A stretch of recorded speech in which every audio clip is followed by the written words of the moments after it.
Welcome back to the channel, lads and ladies, and yes, that is my dishwasher running in the background. A man's gotta earn wife points somehow, and yet I have a passion for making videos, so those sounds in the background are gonna be there, and I apologize if that is too much for you. Now is your chance to exit the video, because this isn't gonna be must-see Tesleet skills gameplay anyway. This is, in fact, going to be just a little bit of a discussion about an aircraft that I'm passionate about. That is the F89, in this case, the D. And I'm wondering why it's so dark. I guess it was just a dark match, but you can tell I like this plane because I made a Flame Princess custom decal, or custom camouflage for it. And it is, by the way, an aircraft that takes very nicely to having custom camouflages made for it. So if you're looking for a rare premium to make a custom camo for or to run, well, you might be interested in what I have to say in this video. But this isn't going to be talking about art. In fact, it's going to be talking about the science of domination. And that is to say, as I mentioned, I am passionate about the F89 in both the B and the D variant. I fell in love with these aircraft right away, and as I've mentioned before, beyond the fact that you can watch my videos on these aircraft, the F89B definitely felt like a 7.7 meta fighter. Not the best 7.7, perhaps, and yet it fits the jet meta beautifully. The F89D has not fit the meta for jet-on-jet combat, but that doesn't mean it's not a rewarding and interesting aircraft. I'm playing a premium vehicle on a premium account. This is after the BR changes, which brought the F89B up to 7.7, where it should still do just fine, and the F89D with its far reduced capabilities. Check the stat card. It's fairly accurate for this aircraft compared to the B variant, and it's much less effective weaponry as it's represented in the game in terms of air-to-air combat. Where was I going with this one? Well, let's check this out. In the last battle, I tried attacking bases, and the F89D has received a significant nerf to its ability to destroy bases. So that is something that also helps to keep this aircraft as the replay glitches out a little bit. Let's just go to a more comfortable view while we're talking here. What a beautiful aircraft. And again, we're having to pop our air brake in more or less level flight to keep from ripping. So this is a fast jet with good acceleration, although with a full load of rockets, not the best acceleration. Rocket damage by by SNEB style rockets, SNEBs or Mighty Mouse, FFARs if you will, has been reduced by half to enemy bases. The F89D only able to take down a single base, maybe a little bit more if you bring the HVARs, but then you stand a fairly good chance of being intercepted. We look below us and see that there is, if you check the tracer fire and listen very carefully, there is a Horton doing ground strike below us, so our climb in toward this area was validated. You can see his tracers. Now if he catches us, we're dead. We don't want him to catch us. We cannot outmaneuver him.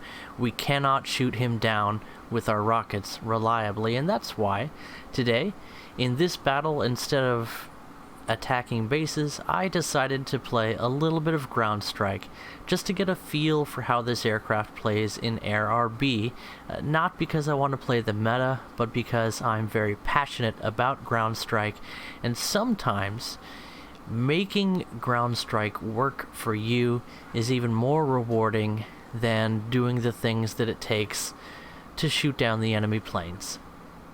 we're not going to have a great time doing that, and you're going to see the odds that are against us and how the F89D handles those odds in a team of jet fighters.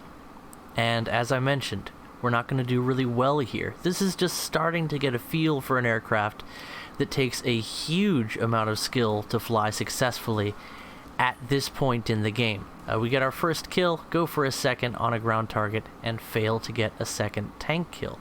Now, if we were super good, we could kill maybe 2 or 3 of those ground targets in one pass, although our rockets, I was going to say guns, are spread out wide on the wings. This is going to be an interesting match, by the way. That's an enemy jet coming in, and a Rado in a head-on. We pull away. He has tons of energy, but our acceleration is ridiculous as we turn on the WEP and break 300 miles per hour from the mid 200s within seconds. We decide to turn and engage him in a head-on. This is another way for us to get him to bleed more speed. We're actually pulling some negative elevator as we pull around with the mouse, fire off the rockets at 3K, and pull away just in time to avoid his tracer. Now we're getting close to 400 miles per hour, but instead we go for a climb. We hear another jet, the Horton, coming in, and he is fast, very fast. Too fast. We go for another turn, this time just to pick up one more ground kill, and we get one. Go for a third, and we're not going to. 2 ground targets is all we're going to pick up at this match. A Horton and an Arado half a kilometer away from us, riding our tail. 3 enemy aircraft as our allies come in. Another Horton on our tail, turning with us, and we're pulling tight maneuvers here. Little turns, little jinx, and we lose half of our right wing. And we have been dodging fire for what is in a jet an eternity. We are pulling away from the jets that were on our tail, and this match is now decided. That engagement where 3 or 4 enemy jets were shot down was the heart of the enemy team. 3 blips still on the radar, enemies to be taken down. But if you look at the map, looking at the amount of blue we see there, 2 of those blips have gone down. The third absolutely surrounded by allies on my side. I dare say that was a power bait. You could say I'm a master of the art, but that would be giving me too much credit. It was the D that compensated for my lack of skill. All I really had to do there was use my fantastic acceleration to bleed off some of the speed of those enemies, be active in a head-on but not commit hard, as you saw, and we were able to get a great situation for our teammates going. And in this sense, the F89D, with even more of a lack in air-to-air capability, can play something like a Wyvern. And the Wyvern happens to be one of my favorite turboprops in the game. It is a turboprop, right? That's the whole point of this video. The F89D is an odd duck, and it always will be. I feel that it definitely is appropriate to be still at 7.3 battle rating. You're never going to carry a match in the F89D, and yet it can have this interesting defensive playstyle, a powerful bite in ground strike, which is where I would recommend you use this aircraft. I would not recommend you go for bases. And we're going to pick up about 9,000 RP from this match with no boosters, a premium vehicle on a premium account. Now, even if it's only 4,500 RP for a match, that's pretty good research. Not a lot of Silver Lions gains for what I did here today. I didn't get any credit for setting up those, what was that, 3 or 4 setups that I gave to my team all at once, and that was some intense action. Let me tell you, I was using everything at my disposal. My heart was pumping, and now I get to play one of my favorite games, which is called Get Her Home. So if you'd like to stay with me for another around 3 minutes, as you can see from the timer, we're gonna fly this bird home. So I'll go ahead and turn off the UI, and we can talk for a while I try and limp this incredible jet back to the runway. I can't tell you why, but I'm also a huge fan of dual seat cockpits. I don't know. I'm not sure how to explain it, but the thought that you have two people experiencing what's going on in this match, pilot and co-pilot, pilot and gunner, whatever it may be, just the thought that these two guys are best buds watching each other's back and hanging out in the cockpit. Maybe that's just because I honestly have a love for people, and well, I've probably said it before. It's a weird time to say it as we come in to land this on a wing and a prayer, but the main reason, and I do have lots of reasons for having a YouTube channel, but the main reason for this YouTube channel is because it's sort of my social life. And a long time ago, I'm talking like a long time ago, I'm an old man by YouTube standards, but a long time ago I asked myself this question: what's my purpose in life? You know, why am I here?